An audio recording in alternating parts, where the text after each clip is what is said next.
right? This is a 2005 limited edition G400 with the factory Epiphone Maestro, or I always just call it a Lear.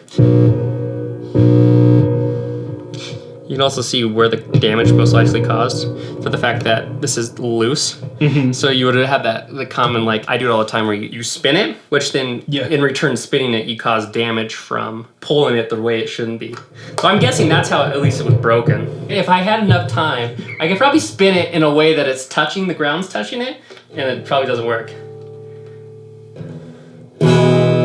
Like that. Well, first off, we want to fix this. And in general, probably going to turn this into a demo guitar. And then we're going to do one of my favorite setups, which is going to be the Jimmy Page harness, or what I call the Blackdog harness. I end up having this Tonepros with the nylon saddle, which I thought with this tailpiece, plus someone definitely replaced the nut, it would go well. I think that actually might be a bone nut. A lot of these ones where I'll redo, it's a lot more work, like filing the edge of the frets, you know, making it nice. This one is like replace bridge, replace pickups, replace electronics, and have fun with it. If you spun this around, you could probably get it to touch, but just through the years of it jingling and it looks like there's some damage to it right in this area, because that's usually what go from the output jack to the tone pot. The general rule of thumb is you want to use audio pots in the volumes and linears in the tones, but this is actually reversed. You can see it says A500, which is an audio, and then they say B, which is associated with linear, in the volume. Number one of soldering is cleaning your tip and wetting it. You can always tell when someone doesn't take care of their tip. You don't have a tip, it's like a rod. It's eaten away. I mean, this thing is old and I've abused this to the T, but this is surprisingly the original tip. So this is gonna be your bridge ground. So this is what grounds the strings. This is what makes everything sound correct. A lot of times when I'll get someone who messaged me like, oh, you know, I'm getting a weird hum, but it goes away when I'm touching the strings. Like, I don't know what's happening. This is usually the cause from it. It has to stay there, and if it wasn't working properly, I would physically have to repair it because it's a necessary thing. I'm not gonna cut it, like a lot of times you'll find people cut really high up. I'll cut it down low because I'll probably reuse these for testing harnesses. Here is the cavity. And then there's example again, how thin that is, even before this kind of weirdness, but also shows you how thin the switch area was too. If someone hit that hard enough, you could potentially damage it right there. When they break, they'll split from here to here, and that will cause just even more kind of headache. The shield paint also will wear off, but this seems right. There's nothing wrong with it. I could put a piece of copper tape here because I don't have shield paint, but I'd probably be fine to do that as is.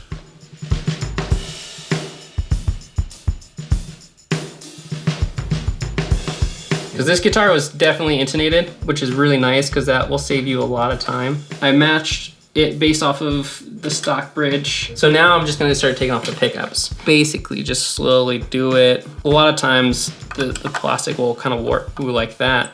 Came super undone. So I always try to do it in a kind of a star pattern. Another reason, you can also see why that screw didn't work very well is the holes right here for it.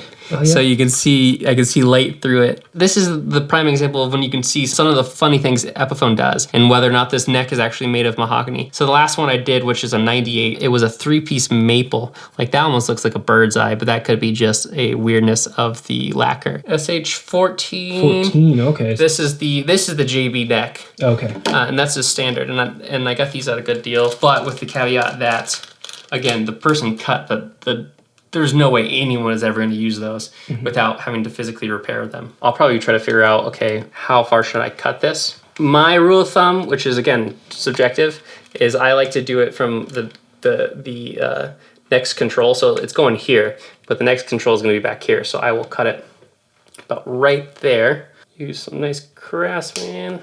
It's always better to do it in small bits because you're less likely to cut, especially with cheap ones, you're less likely to cut that physical wire, because there's nothing worse than when you do this and all of a sudden like, oh, I don't have a red wire anymore. It's really easy to forget which pickup is which once it's in there.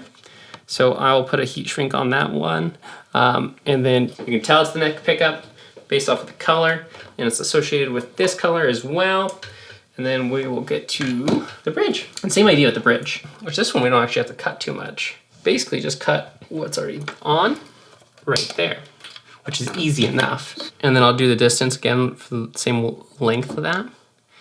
Cutting it there, but like the last pickup, do it in smaller additions. See, this one doesn't want to do it as easy. And this is where you accidentally cut things when it does that. So this is just basically makes it easier for when I have all the pickups installed, I can tell which side is which.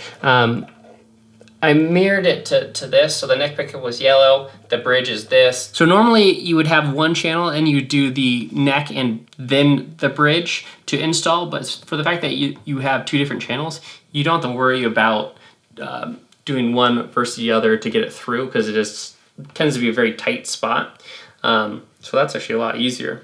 Each pickup has a different code, and depending on the manufacturers, you could have it where like the red and white are your series link. But the way this one works is there's two coils. So you're separated by the white and black, which are going to be your north coil, and then the red and green, which will be this coil right here. The way that they do this one is this is going to be your hot. So this is the start of the wind.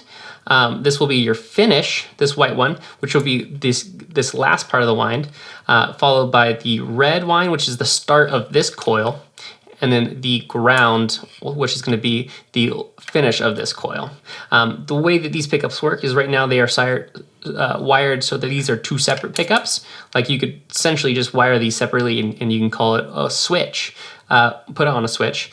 But we need to turn this into a series link. Series link combines both of these pickups together, or coils together. So most humbuckers are that. So when you have a braided wire pickup, it means that this is already soldered together.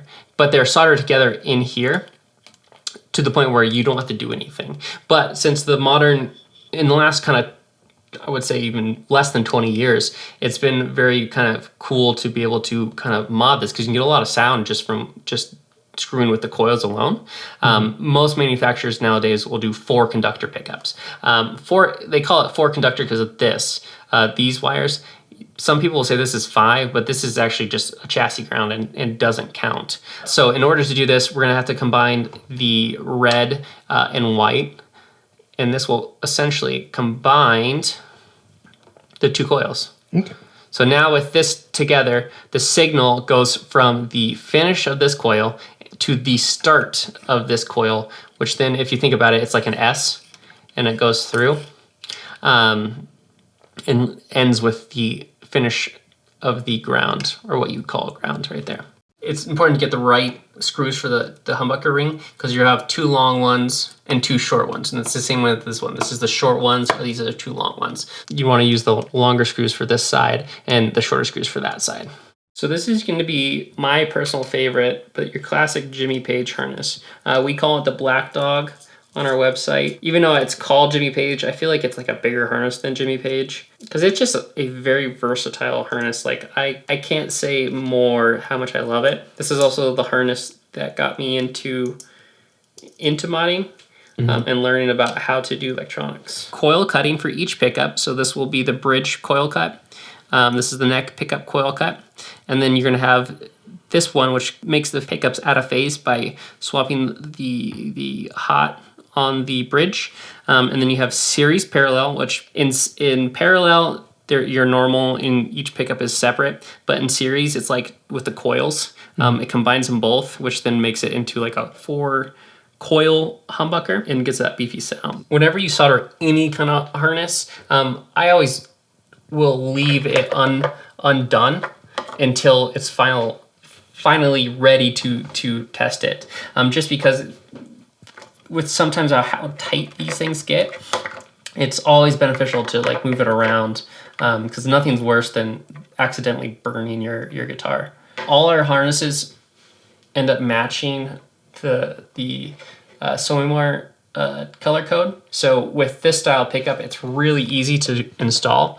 All I have to do is just match the colors.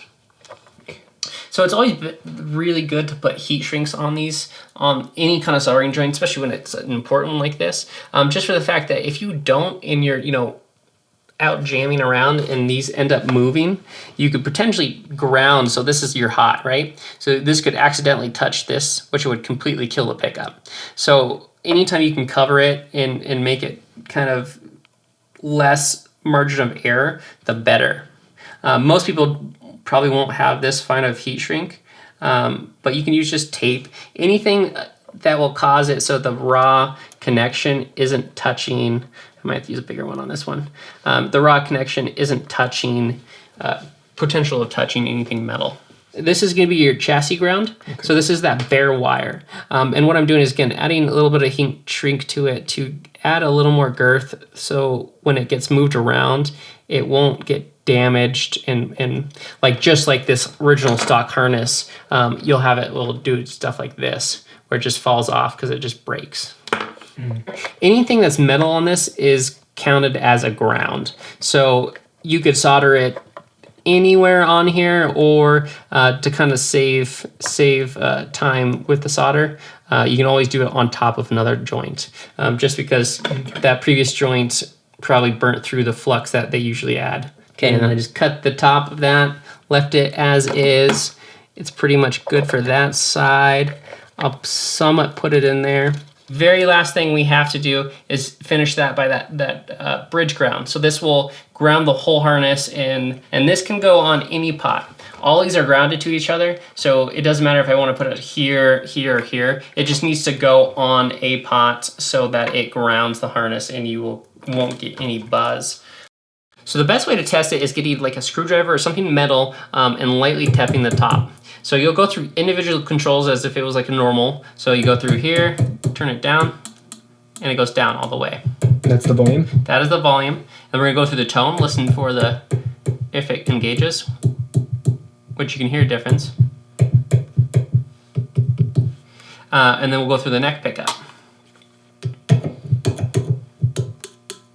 You can hear it. Okay, and then we'll go through the neck tone. And that one again engages. So that's the generic if you want to do just that. But now since this is a custom harness and you have coil cutting in the two volumes, we'll go through and test the coil cutting. So you'll hear that it's a light tap and distinct. And then we'll go through this one.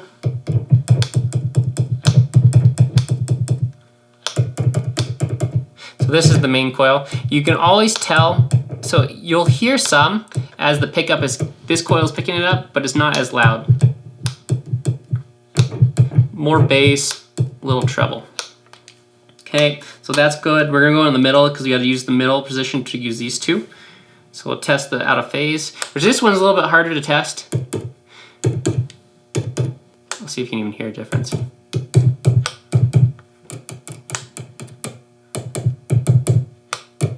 Yeah, you won't even hear a difference on that. But now we'll do the series, which is more bass. Yeah, you can hear the bass on that one. So that's it. We know that this harness works.